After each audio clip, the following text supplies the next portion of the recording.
ATP stands for adenosine triphosphate. It consists of an adenine base, a ribose sugar, and 3 phosphate groups. When a phosphate is removed, then energy is released.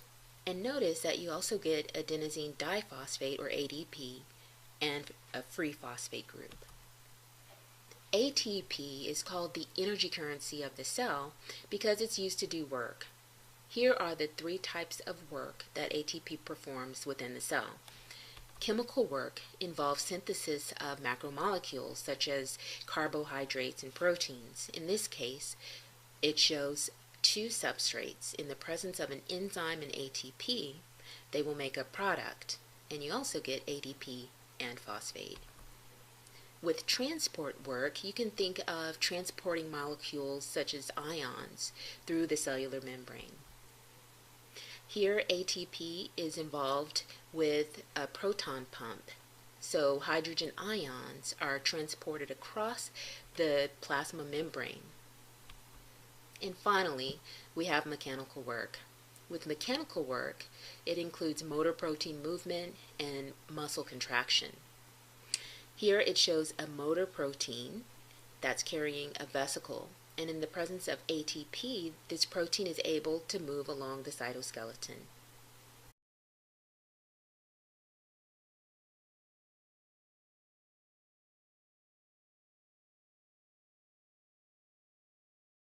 What is ATP and how is it used during exercise? Stick around and find out.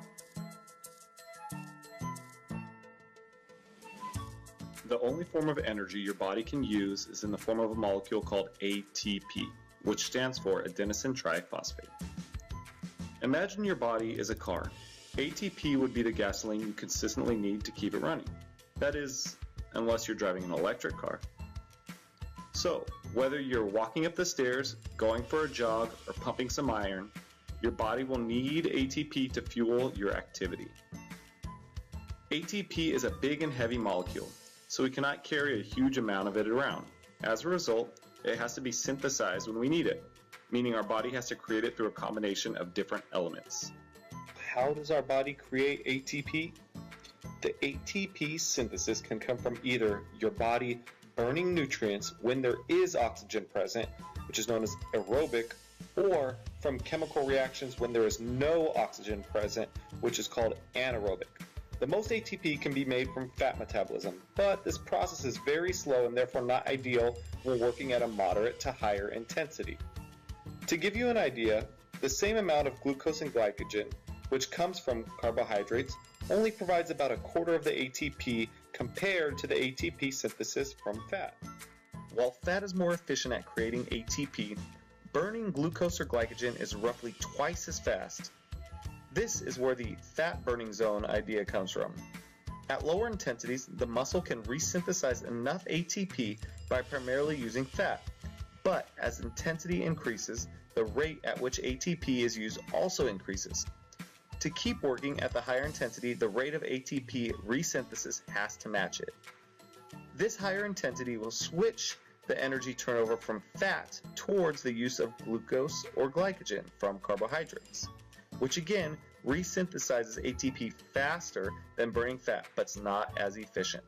Similar to a hybrid car, when needing to be more efficient, it will use electricity, but when you slam on the pedal, it will use gas to get it moving faster. In this case, fat is the electricity, while glucose and glycogen is the gasoline. Time to wrap it up here. Let's look and compare the 2 different ways that ATP can be created. First, the anaerobic pathways are capable of regenerating ATP at high rates, yet they are limited by the amount of energy that can be released in a single bout of intense exercise. In contrast, the aerobic system has an enormous capacity, but is sometimes hampered in its ability to deliver energy quickly.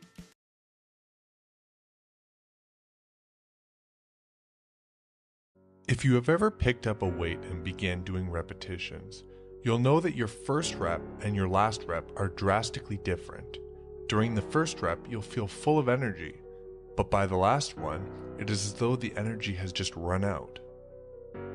To understand why this is, you need to understand the energy that powers a muscle contraction. The food we eat? The air we breathe? These are definitely components, but the actual process is a little more complicated. Understanding it, though, will give you a significant advantage over the average bro who trains. A muscle contraction requires the muscle cells to have energy. In our bodies, this energy is stored in a specific molecule called adenosine triphosphate, or ATP. ATP is a large molecule, not to mention it is unstable in water, which is bad news since we are made mostly of water. ATP makes up for these drawbacks, though, through the fact that if the third phosphate chain is released, it provides the power for a muscular contraction. Because it is a large and unstable molecule, our muscles can only store enough to power 5 to 10 seconds worth of contraction before they run out. Since only 10 seconds of ATP is stored, the body has 3 generation systems which work in real time to keep these levels topped off. Powering these generation systems and stored in your muscles is a more stable molecule, glucose. It is this glucose which the first generation system turns into ATP, along with some byproducts. Then, the other 2 generation systems turn those byproducts from the first generator into more ATP. One of my favorite shows is The Grand Tour on Amazon. In the season 1 finale, James May drove a hybrid BMW i3, which is actually a great analogy for this system. The car is powered by electricity, which is stored in a battery. The car can store a limited amount of electricity in this battery, just like your body can only run on ATP and stores a limited amount. Once this runs out, a diesel generator built into the car provides a slow stream of electricity back into the battery. Think of this like your body turning glucose into ATP through its 3 primary systems. The car can't run directly on the diesel, just as you can't run directly on the glucose. It must first turn the diesel into usable energy, electricity, or in our cases, ATP. The main difference, though, is where James May's car has just 1 generator, your body has 3 generation systems which are simultaneously working to keep these ATP levels topped up. Later on, it will become very important to understand that each of these generation systems also operates at a different speed.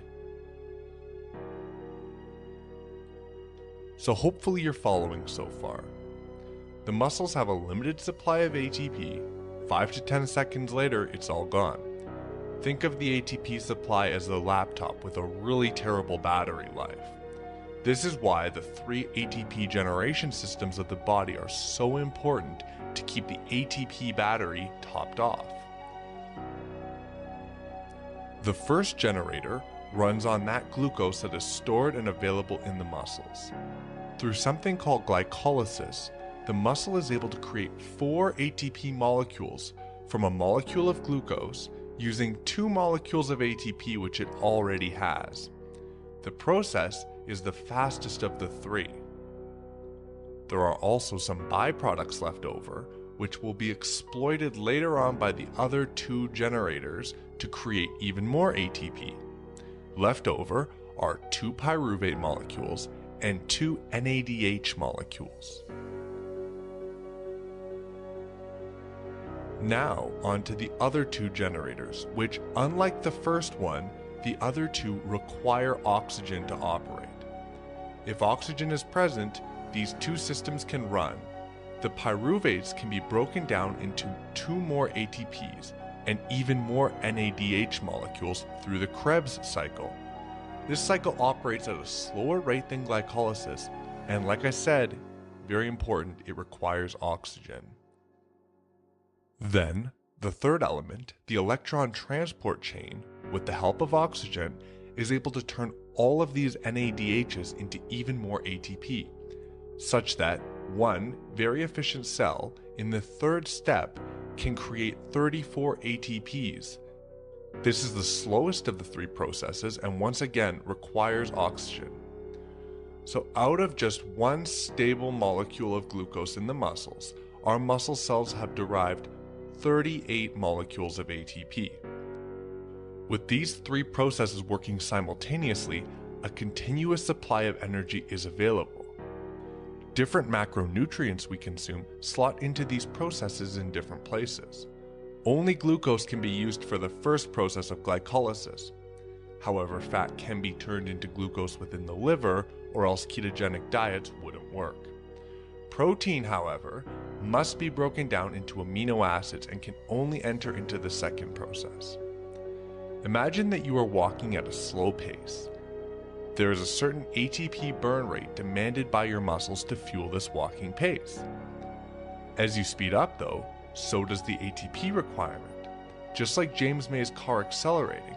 But remember, unlike James May's car which has one generator, our bodies have three, each operating at different speeds. As you increase the ATP demand, eventually you'll hit a point where you burn ATP at a faster rate than the slowest generation process can keep up with. The limiting factor? Remember how I said the final two processes require oxygen?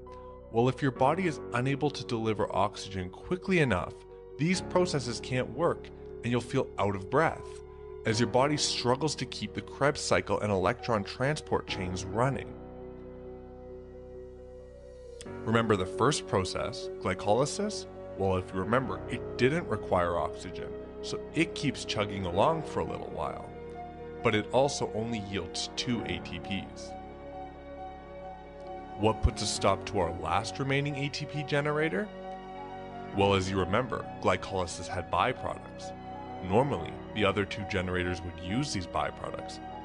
But in the absence of enough oxygen, these generators turned off, so the byproducts begin to build up. When the byproducts aren't being used by the other two generators, your cells need to get rid of them quickly, so they turn them into something you have probably heard of before, lactic acid. As the lactic acid builds up, it eventually becomes too detrimental, and the last remaining generator is forced to stop producing ATP, and your car body stops. This is the essence of aerobic versus anaerobic. When you're operating aerobically, you are operating in the presence of oxygen at a slow enough ATP burn rate that all three generators are running. Once your ATP burn exceeds the metabolic threshold, the other two generators can't get enough oxygen and the burn rate becomes unsustainable. When we are running on just the generator that doesn't require oxygen, we are operating anaerobically. The good news is that this metabolic threshold can change. As you train to improve your cardio, you can increase the burn rate, which your body can sustain aerobically, as your body becomes more efficient at delivering oxygen to the muscles.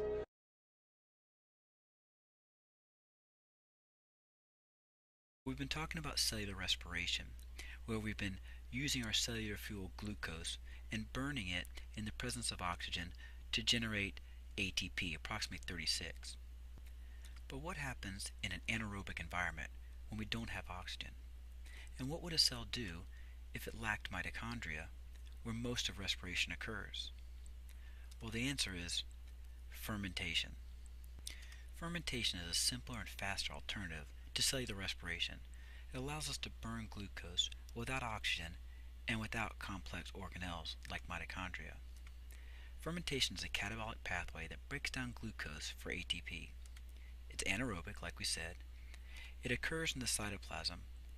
It requires no special organelles. It's a set of reactions that occurs in two stages: glycolysis and what we're going to call for now waste product formation. Now, we've already spent a lot of time on glycolysis and just running through the steps. So in the first step, we split glucose into 2-PGAL, phosphoglyceraldehyde, and that costs us 2 ATP in our energy investment step. The 2-PGAL are converted to BPGAL when we reduce NAD plus into NADH. The BPGAL are then converted to PGA, phosphoglycerate, and we produce the first two of our ATP by substrate level phosphorylation. And in the final step, the PGA are converted into 2-pyruvate, and we make 2 more ATP for a net profit of 2 ATP. Now, at the end of glycolysis, we have 2-pyruvate, and then those 2-pyruvate can enter in what we call fermentation. And fermentation comes in a lot of different variations. We can see all these different end products of the different types of fermentation, but for our purposes, we're going to focus in on lactic acid fermentation. Here's the formula. Glucose breaks down into lactic acid, and we get a profit of 2 ATP. So here we have glycolysis again in a shortened version, glucose to pyruvate, making 2 NADH, and a profit of 2 ATP. In lactate formation, the 2-pyruvate are converted into 2 molecules of lactate, or lactic acid. And again, we should see that the only reason to have this second reaction is to regenerate NAD+ for glycolysis.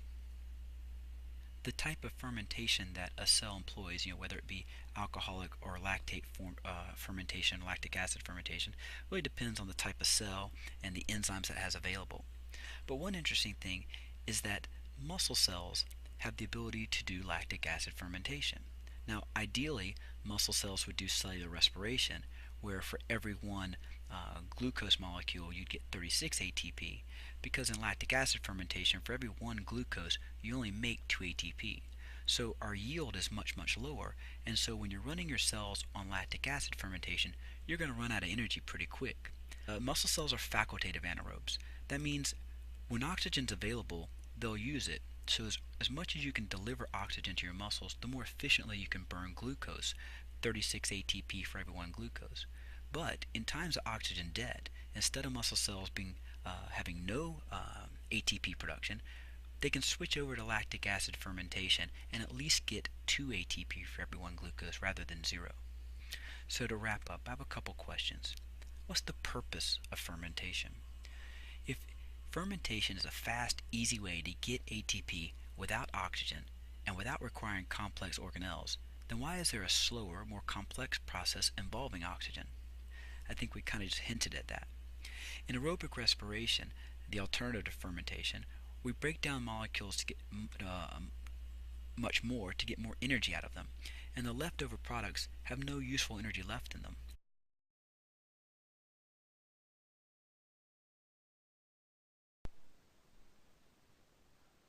Okay, so in this presentation we're going to go over the process known as fermentation. So why don't we go ahead and get started. We're going to see this picture again in just a few moments. So before we get into the actual process of fermentation, let's review glycolysis, because glycolysis actually happens just prior to fermentation. So the picture shows an input on the left of glucose. Glucose comes in, pyruvate comes out. So at the end of glycolysis, if you remember, 2 pyruvate molecules are created. In the process of breaking glucose into pyruvates, a couple ATP molecules are made, a net gain of 2. Remember, 4 are made in actuality, but a net gain of 2 because 2 ATP was used to break apart glucose. Also, a couple molecules of NADH are created. Those NADHs will be used later on during the electron transport chain if this process goes into aerobic respiration. So let's go ahead and actually look at glycolysis and respiration. Let's see what the connection is. This is the same picture we saw on the title page.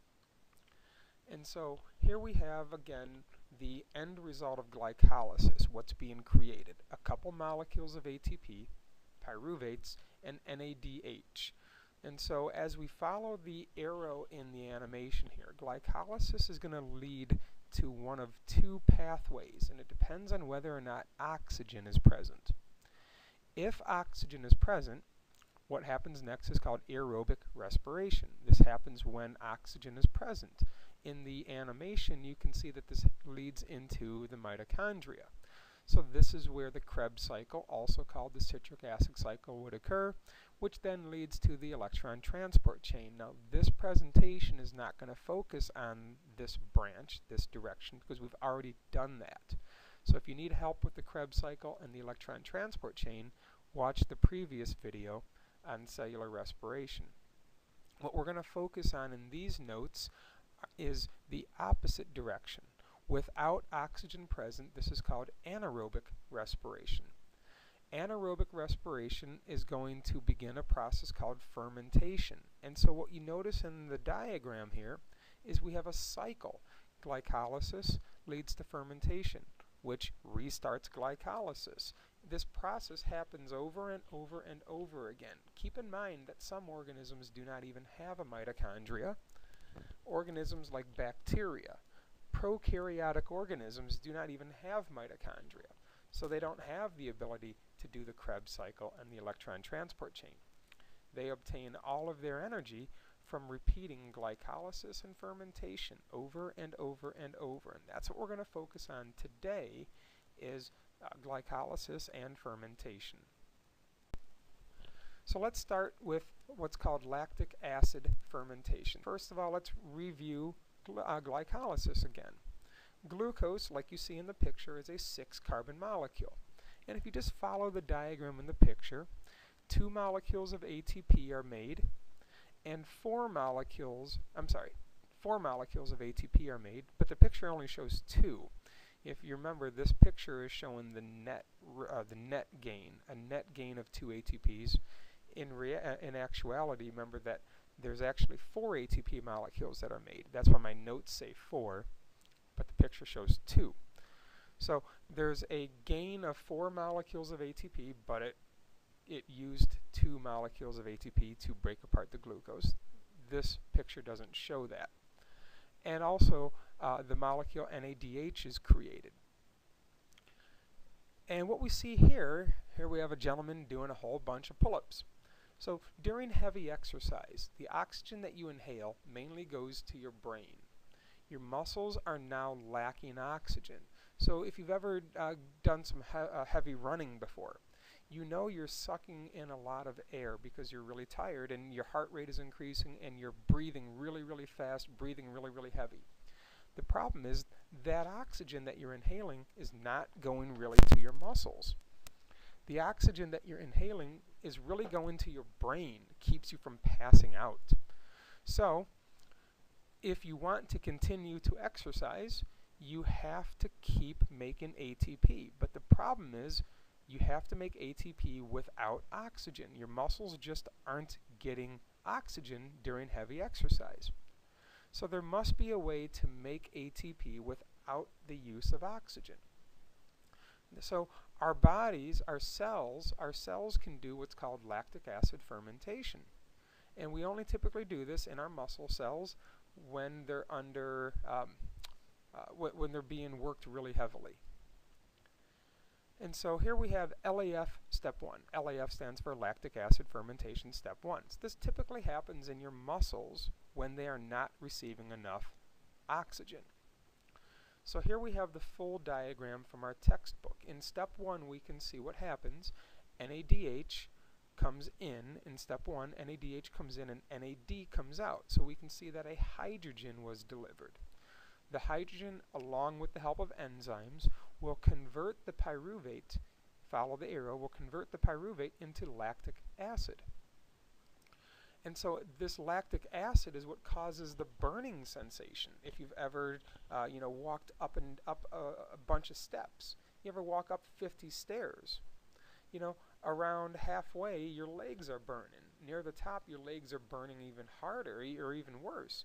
Well, because your legs are now doing lactic acid fermentation, the muscles in your legs, and so this lactic acid builds up and builds up and builds up and causes this burning sensation.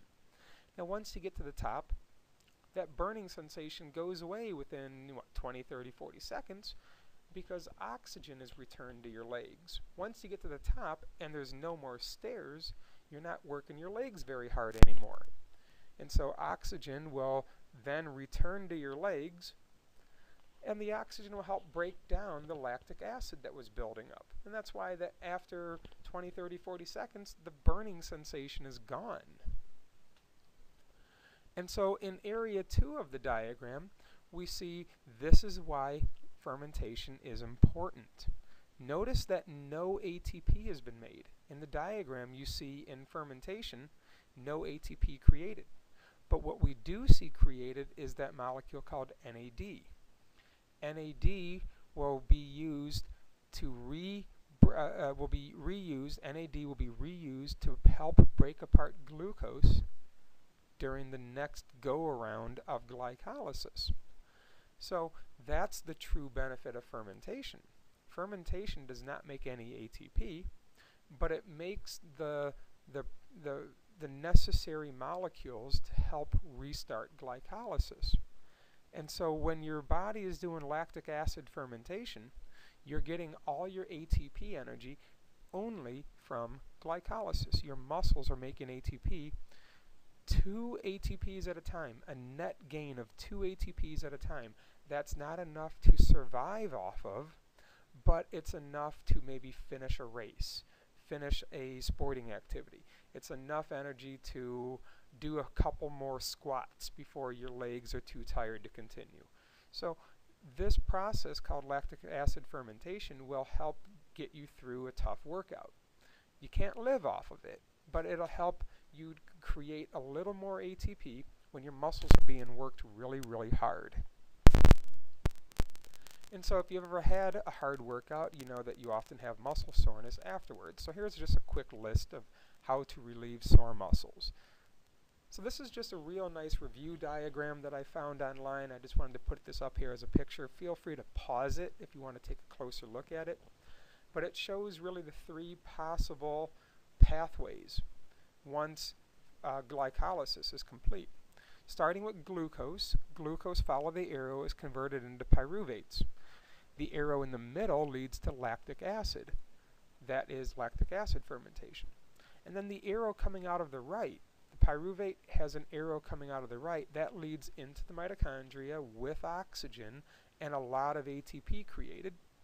This is the arrow that shows aerobic respiration, the Krebs cycle, and the electron transport chain.